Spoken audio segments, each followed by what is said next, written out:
سیدنا امام بخاری رضی اللہ تعالیٰ عنہ اپنی کتاب الادب المفرد میں اور سیدنا ابو داؤد رضی اللہ تعالیٰ عنہ اپنی سنن میں سیدنا عبداللہ بن عمر بن العاص رضی اللہ تعالیٰ عنہما سے حدیث لاتے ہیں کہ رسول اکرم صلی اللہ علیہ وآلہ وآلہ وسلم نے فرمایا ان اسرع الدعاء اجابتا دعوت غائب لغائب۔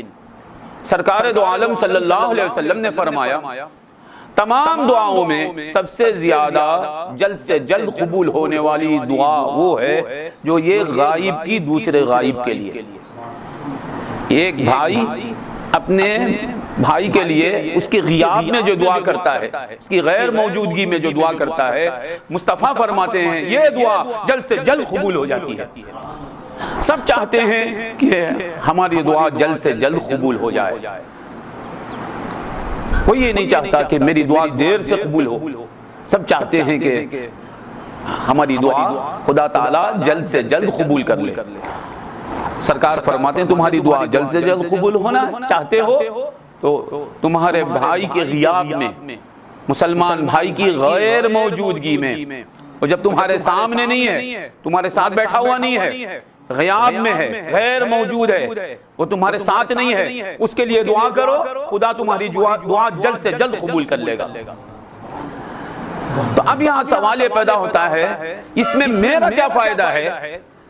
سوال پیدا ہوگا کہ اس میں میرے بھائی کا فائدہ ہوتا ہے، میرے بھائی کے لیے میں دعائے خیر کرتا ہوں تو خدا جلد سے جلد میری دعا قبول کر لیتا ہے، میری دعا قبول کرتا ہے جلد سے جلد، مگر بھلائی میرے فائدہ میرے بھائی کا ہے، میرا کیا ہے؟ میرا کیا ہے؟ سوال پیدا ہوگا۔ اسی حدیث میں جواب ہے کہ تم وہ ہو گئے ہو کہ تمہاری دعا جلد سے جلد قبول ہو رہی ہے، خدا نے تمہیں یہ درجہ دے دیا، خدا نے تمہیں یہ مقام دے دیا کہ خدا تعالی خدا ہوتے ہوئے کریم مولا، غنی مولا، سمد مولا، ذوالجلال والاکرام ہے، اسے کائنات میں کسی کی پرواہ نہیں ہے، وہ اپنی شان کے ساتھ اس نے اپنے کرم سے کیا کیا کہ تمہاری دعا کو جلد سے جلد قبول کر لیا۔ خدا نے تمہیں اتنا بڑا مقام دیا اپنے کرم سے، یہ فضیلت تمہیں حاصل ہوئی۔ ان اسرع الدعاء اجابتا دعوت غائب لغائب۔ حضور فرماتے ہیں جلد سے جلد قبول ہونے والی دعا۔ اب کیا ہوگا؟ آپ ایک بار اپنے بھائی کے لیے اس کے غیاب میں دعا کریں گے تو آپ کی دعا جلد سے جلد قبول ہو جائے گی، ایک بار۔ دو بار کریں گے دونوں دعائیں جلد سے جلد قبول ہو جائیں گی، تین بار کریں گے تو تینوں دعائیں آپ کی جلد سے جلد قبول ہو جائے گی، 3000 بار آپ دعا کریں گے اپنے بھائی کے لیے، ہزاروں بار آپ اپنے بھائی کے غیاب میں دعائیں خیر کریں گے تو ہوگا کیا؟ ہزاروں بار آپ کی دعا جلد سے جلد قبول ہوتی رہے گی۔ تو جس کی دعا جلد سے جلد قبول ہوتی ہے وہ ہوگا کیا؟ وہ مقبول بارگاہ الہی ہوگا۔ تو آپ اپنے بھائی کی بھلائی چاہتے ہیں، آپ کا بھلا ہو رہا ہے۔ یہ خدا تعالیٰ کا نظام ہی ایسا ہے، آپ دوسروں کا بھلا چاہو خدا آپ کا بھلا کرے گا، آپ دوسروں کا برا نہ چاہو آپ کا برا نہیں ہوگا، آپ برائی سے محفوظ رہنا چاہتے ہیں آپ کسی کی برائی نہ چاہو، آپ اپنا بھلا ہونا چاہتے ہیں آپ خدا کی مخلوق کا بھلا چاہو۔ ان اسرع الدعاء اجابتا دعوت غائب لغائب۔ خدا تبارک و تعالیٰ یعنی جس سے خدا کو نفرت ہے خدا اس کی دعا قبول ہی نہیں کرے گا، مگر آپ کی دعا جلد سے جلد قبول کر رہا ہے، سے مراد آپ سے محبت ہو گئی خدا تعالیٰ کو۔ ایک پہلو یہ ہے کہ آپ کے بھائی کا بھلا ہو رہا ہے، اور دوسرا پہلو یہ ہے کہ آپ کی دعا جلد سے جلد قبول ہو رہی ہے، خدا تعالیٰ آپ پر مہربان ہو گیا ہے، خدا تعالیٰ آپ پر کرم فرما رہا ہے کہ آپ جو دعا کرتے ہیں خدا جلد سے جلد قبول کرتا ہے۔ ہم جو شرح کر رہے ہیں اس کی تائید میں صحیح مسلم کی حدیث ہے، سرکار سیدنا ابو الدرداء عویمر بن زید رضی اللہ تعالیٰ عنہ سے مروی ہے، سرکار دو عالم صلی اللہ علیہ وسلم فرماتے ہیں من دعا لأخیہ بظہر الغیب قال الملک الموکل به آمین ولک بمثل۔ اب یہاں تو بات کھل کر آ گئی ہمارے لیے کیا ہے، یہاں اور وضاحت ہو رہی ہے، یعنی ہم ہمارے بھائی کے غیاب میں اس کے لیے دعائے خیر کریں تو ہمیں کیا ملتا ہے؟ تو اس سوال کا جواب اس حدیث میں ہے جو صحیح مسلم کی حدیث ہے۔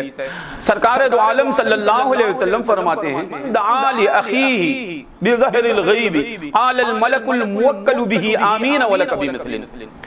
کوئی مسلمان اپنے بھائی کے لیے غیاب میں دعا کرے تو اس بندے پر جو فرشتہ مقرر ہو کر ہے، جو اس کا موکل ہے، وہ فرشتہ کہتا ہے آمین۔ تم جو دعا کرتے ہو خدا قبول کر لے، وَلَكَ بِمِثْلٍ، اور تم جو مانگتے ہو تمہارے بھائی کے لیے ویسے ہی دولت خدا تمہیں عطا کرے۔ جو نعمت تم خود تمہارے بھائی کے لیے مانگتے ہو خدا سے، خدا ویسی نعمت تمہیں عطا فرمائے۔ تم اس کے لیے عافیت مانگتے ہو، خدا تمہیں بھی عافیت عطا فرمائے۔ تم اس کے لیے دولت مانگتے ہو، خدا تمہیں بھی دولت عطا فرمائے۔ تم اس کے لیے عزت مانگتے ہو، خدا تمہیں بھی عزت عطا فرمائے۔ تم اس کے لیے علم کی دعا کرتے ہو، خدا تمہیں بھی علم عطا فرمائے۔ تم اسے مشہور و معروف ہونے کی دعا کرتے ہو، خدا تمہیں بھی شہرت عطا فرمائے۔ جو تم اس کے لیے مانگتے ہو فرشتہ کہتا ہے خدا تمہیں بھی عطا کرے۔ تو اس سے معلوم ہوا ہمارے بھائی کے لیے ہم غیاب میں ہم دعا کرتے ہیں تو ہوتا کیا ہے؟ خدائی نظام دیکھیے، خدا کا کرم دیکھیے، خدا کا احسان دیکھیے۔ ہم دعا کرتے ہیں ہمارے بھائی کے لیے، خدا کا فرشتہ دعا کرتا ہے ہمارے لیے۔ ہم گناہگار ہیں، ہم دعا کرتے ہیں ہمارے بھائی کے لیے، خدا کا معصوم فرشتہ ہے، فرشتہ دعا کرتا ہے۔ اور آپ کو معلوم ہے فرشتہ کچھ بھی کرتا نہیں اللہ کی مرضی کے بغیر۔ فرشتہ جو بھی کرتا ہے وہ خدا کی مرضی سے کرتا ہے، خدا کے حکم سے کرتا ہے، خدا کے ارادے سے کرتا ہے۔ خدا کی حکم اور مرضی کے بغیر فرشتہ کچھ بھی کرتا نہیں، وہی فرشتہ ہوتا ہے۔ اب وہ دعا کرتا ہے ہمارے لیے سے مراد کیا؟ خدا کا حکم ہوتا ہے فرشتے کو کہ میرے اس بندے کے لیے تو دعا کر، وہ کہتا آمین۔ جب ہم دعا کرتے ہیں غیاب میں ہمارے بھائی کے لیے تو فرشتہ ہمارے لیے دعا کرتا ہے، بات پہلے کہتا ہے آمین۔ تو اس سے معلوم ہوا کوئی دعا کرے تو دوسرا آمین کہے، یہ ملائکہ کی سنت ہے، یہ فرشتوں کا طریقہ ہے، یہ گناہ نہیں ہے، یہ پاپ نہیں ہے۔ کوئی دعا کرے تو دوسرا آمین کہے۔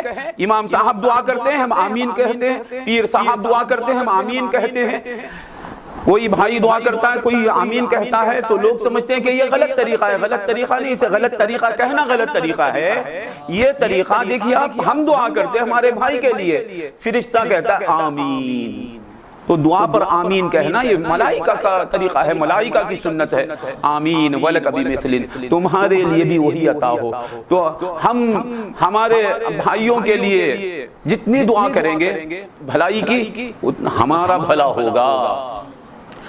اب اس میں دعائے بھائی کے لیے دعائے خیر کرنا غیاب میں، یہ غیاب کیا ہے کہ اب یہاں میں ہوں، ناصر بھائی ہیں، عرفان ہے، معراج ہیں، رحمت اللہ صاحب ہیں، یہاں رؤوف نہیں ہے، یہاں حارث بھائی نہیں ہے، یہاں اکرم نہیں ہے، یہاں ارشد نہیں ہے، یہاں مزمل نہیں ہے، تو ہم ان کے لیے دعا کریں تو یہ دعوت غائب لغائب، غائب کی دعا غائب کے لیے ہو۔ اب غائب کی دعا غائب کے لیے یہی کر سکتے ہیں، ہم ایک دوسرے کے لیے حاضر بھی ہیں غائب بھی ہیں۔ ہم یہ جو بیٹھے ہوئے ہیں حاضرین کے لیے ہم حاضر بھی ہیں غائب بھی ہیں۔